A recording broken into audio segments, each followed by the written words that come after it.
भगवान की शरण में जाने के बाद में किसी प्रकार का दुख नहीं होता। इसलिए भागवत के देव हैं ऐसे भगवान श्री राधा माधव चरणों में कोटि शवन नमन। जिन्होंने भागवत को गाया उन गुरुदेव को प्रणाम किया गया है। उनका स्वभाव क्या है, स्वरूप क्या है, उनका कर्म क्या है, आचार विचार की संहिता क्या है। जो जन्म लेते ही घर में नहीं रहे, जन्म हुआ कि तुरंत घर का त्याग करके जंगल की ओर चले गए हैं। पिताजी पीछे पीछे गए, हे पुत्र मुझे छोड़कर मत जाओ, मैं तुम्हारे बिना कैसे रहूंगा। लेकिन पिता के बुलाने पर भी जो लौटकर नहीं आए। कौन है वे?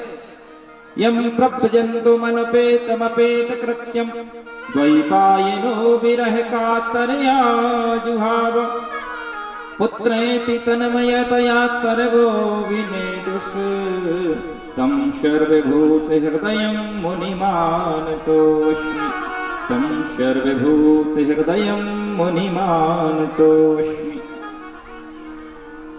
श्री सुखदेव जी महाराज जी के लिए नमस्कार किया गया क्योंकि श्रीमद् भागवत के प्रधान वक्ता सुखदेव जी महाराज। बहुत जगह भगवान की कथाएं चल रही हैं, बहुत प्रकार के वक्ता हैं, बहुत प्रकार के श्रोता हैं, लेकिन नंबर 1 के अगर श्रोता हैं तो महाराज परीक्षित और नंबर 1 के वक्ता हैं श्री सुखदेव जी महाराज जी हैं, जिन्होंने भागवत को गाया है और गाने के बाद में जीवन में आत्मसात किया है, अपने जीवन को जिया है, जी रहे हैं। श्री व्यास जी महाराज जी भी भागवत के वक्ता हैं और उनके शिष्य उनके श्रोता हैं। श्रीमद् भागवत के वक्ता श्री नारद जी भी हैं और व्यास जी महाराज जी श्रोता बनते हैं। श्री सूत जी महाराज जी भी भागवत के व्यास हैं, कथा वक्ता हैं और सुनने वाले सोनकादि ऋषि उनके श्रोता का है। अलग अलग जगहों पर, अलग अलग स्थानों पर भगवान की कथाएं हो रही हैं। कथा भगवान का स्वरूप है, कथा सुननी चाहिए। कथा सुनने की परंपरा हमारी आज की नहीं है, इस सनातन की है, बहुत पहले की है। हमारे भारत में कथाएं होती हैं। कथा भगवान का स्वरूप है। सुखदेव जी महाराज जी का जन्म हुआ कहां पर, कैसे हुआ, इसमें कौश की संहिता में कथा है। एक दिन की बात है, देवर्षि नारद जी ने वीणा उठाई और पहुंच गए कैलाश पर्वत पर। श्रीमन्नारायण नारायण नारायण श्रीमन्नारायण नारायण नारायण श्रीमन्नारायण नारायण नारायण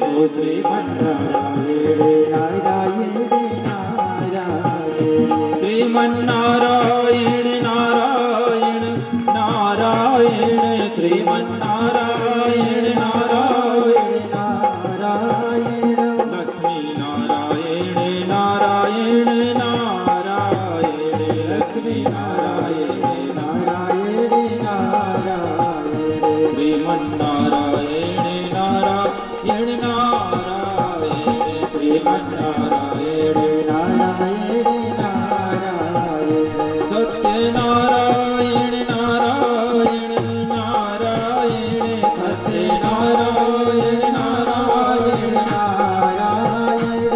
बद्रीनारायण नारायण नारायण बद्रीनारायण नारायण नारायण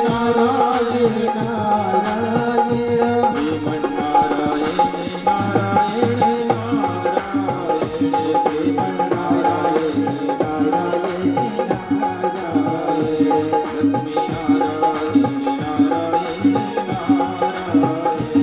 लक्ष्मी नारायण नारायण नारायण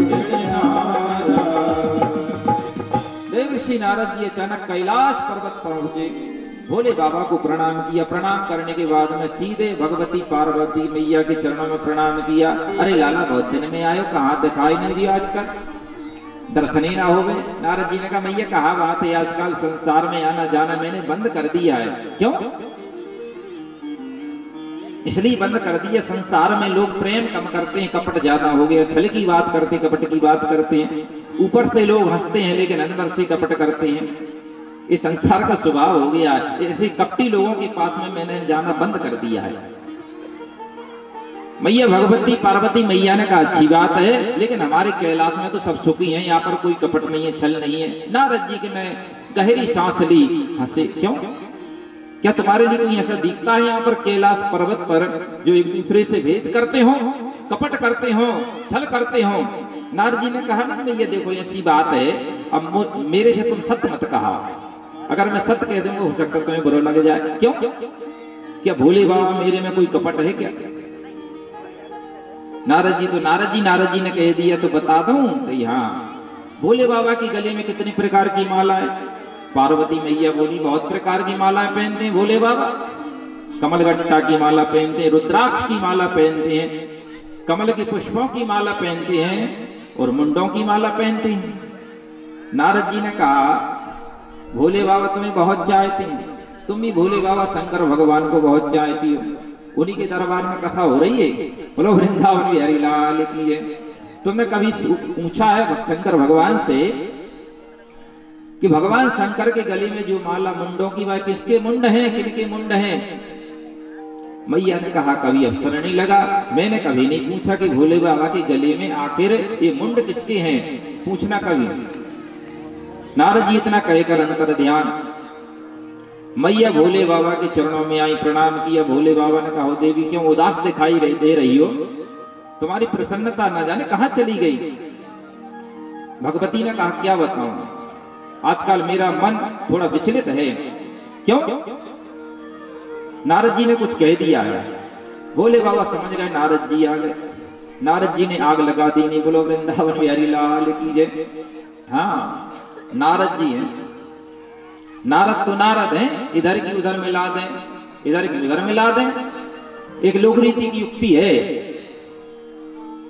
अगर कोई व्यक्ति ऐसा मिल जाए कि जो इधर उधर की बात करने वाला हो तो लोग उसको देखकर सावधान हो जाते, भैया नारद जी आ रहे हैं, बोलो वृंदावन बिहारी लाल की। लोग सावधान हो जाते हैं, बात बंद कर देते, प्रसंग बदल देते हैं। अब इधर की उधर करेगा। इन भैया लोगों में होते हैं कभी कभी कोई यहाँ की बात नहीं कर रहा।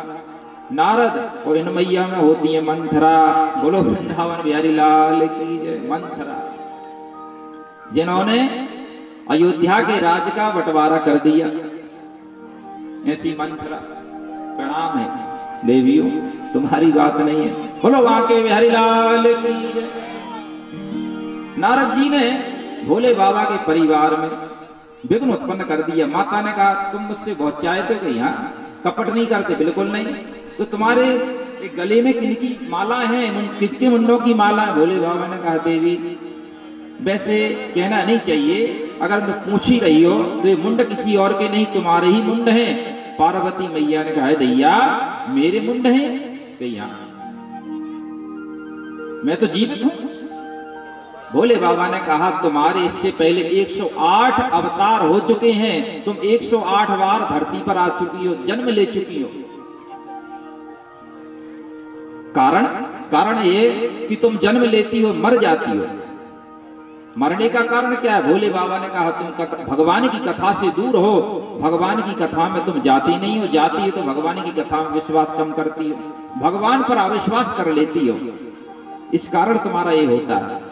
लेकिन मैं तुमसे बहुत प्रेम करता हूं। नारद जी क्या बताएंगे?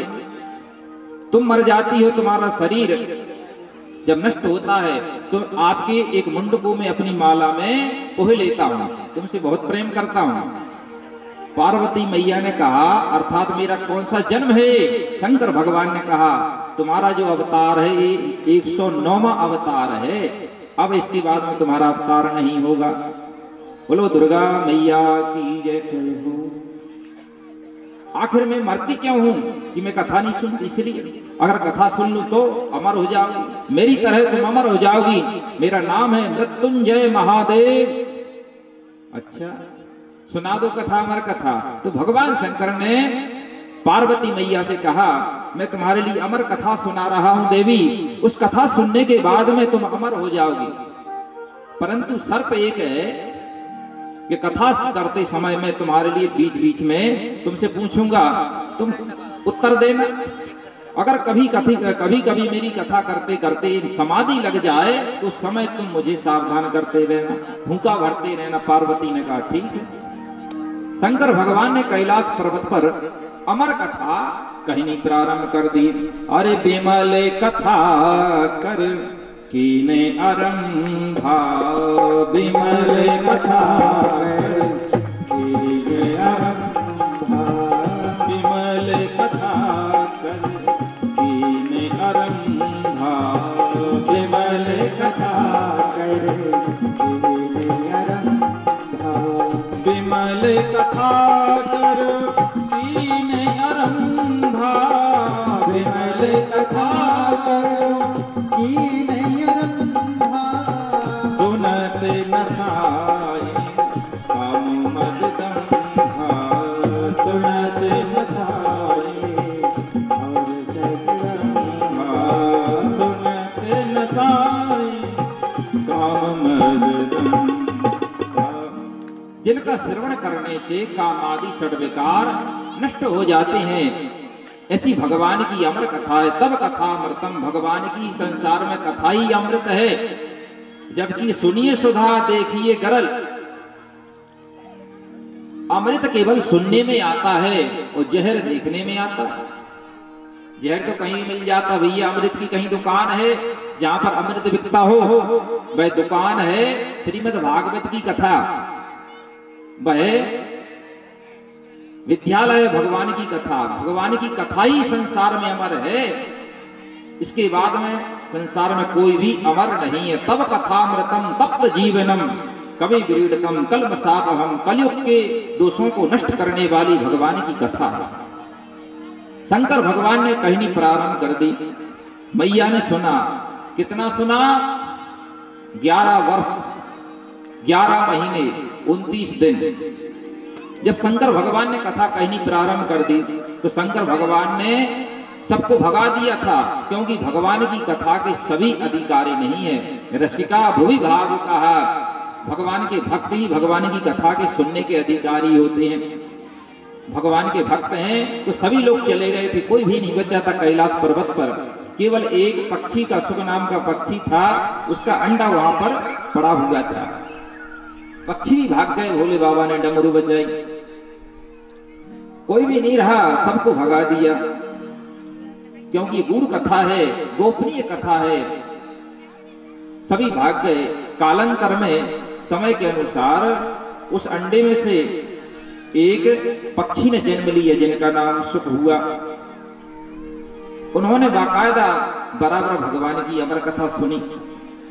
पार्वती मैया को सुनते सुनते सुनते सुनते आखिरी में नींद आ गई। सुख नाम के पक्षी ने कथा सुनी थी, उन्होंने समझ लिया हुक्का भरना चाहिए। सुखदेव जी महाराज जी हुक्का भरते रहे, कथा पूरी हो गई, कथा का विराम हुआ। भोले बाबा की नींद खुली, समाधि से बाहर आए, उन्होंने देखा तो पार्वती तो सो रही हैं। देवी आपको नींद कब की आ गई? लेकिन हुक्का कौन भर रहा था, हाजिरी कौन लगा रहा था? देखा तो वहां पर पक्षी। भोले बाबा ने कहा, तूने मेरी कथा की चोरी करी है, तुझे मैं छोड़ूंगा नहीं। वह पक्षी भागा। वह सुखदेव जी महाराज पक्षी के रूप में थे, वह भागे। शंकर भगवान के कैलाश पर्वत से सीधे व्यास जी के आश्रम पर आए। सुखदेव जी आगे आगे उड़ रहे पक्षी के रूप में, भोले बाबा पीछे पीछे त्रिशूल लेकर भागे, छोड़ूंगा नहीं। उसी समय व्यास जी की पत्नी बैठका वहां पर स्नान करने के बाद में बाल सुखा रही थी। जमाई आई, उन्होंने मुंह फाड़ा, उनको पता ही नहीं पड़ा वह सुख नाम के पक्षी उनके मुख में कब प्रवेश कर गए। भोले बाबा ने आकर व्यास जी से कहा, तुम्हारे घर में मेरा चोर घुसा है, वह चोरी करने वाला है, वह चोर को हमें दे दो। व्यास जी को हंसी आई। भोले बाबा आपको प्रणाम, लेकिन मुझे लगता है कैलाश पर्वत पर ऐसी कोई भी वस्तु नहीं है जो चोर चुरा सके। तुम्हारे पास में है क्या? घर है नहीं। बोलो शंकर भगवान की जय। शंकर भगवान का कैलाश पर्वत पर जो घर है, मकान है, स्थान है, चौतरे पर बैठते हैं, चौपाल पर बैठते हैं, मंदिर नहीं बनाया जाता। लेकिन आजकल के भक्त हम सब लोग, आप सब लोग मिलकर शंकर भगवान के मंदिर बनाए जाते हैं। जबकि कैलाश पर्वत पर कोई भवन नहीं है, ऐसा पुराणों में वर्णन है। तो कहा कि कैलाश पर्वत पर ऐसी कौन सी चीज है जो चोर चुरा कर भाग गया। भोले बाबा ने कहा कि अमर कथा की चोरी करी है उसने, अब उसको मैं मारूंगा। व्यास जी ने कहा अगर अमर कथा की चोरी करी है उसने, अमर कथा को पिया है तो मरेगा कैसे? अगर मर गया तो फिर कथा अमर नहीं है। अगर मर जाता है कोई अमर कथा सुनने के बाद में तो भाई कथा अमर नहीं है। तो भोले बाबा को समझ में आ गया। शंकर भगवान लौट आए कैलाश पर्वत पर। सुखदेव जी महाराज जी अपनी माता के पेट में रहे, उदर में रहे, गर्भ में रहे, बाहर नहीं आए। कथा ऐसी आती है कि भाई 12 वर्ष तक अपनी माता के उदर में रहे, बाहर नहीं आए। तब व्यास जी ने कहा पुत्र बाहर क्यों नहीं आते? सुखदेव जी ने अंदर से जवाब दिया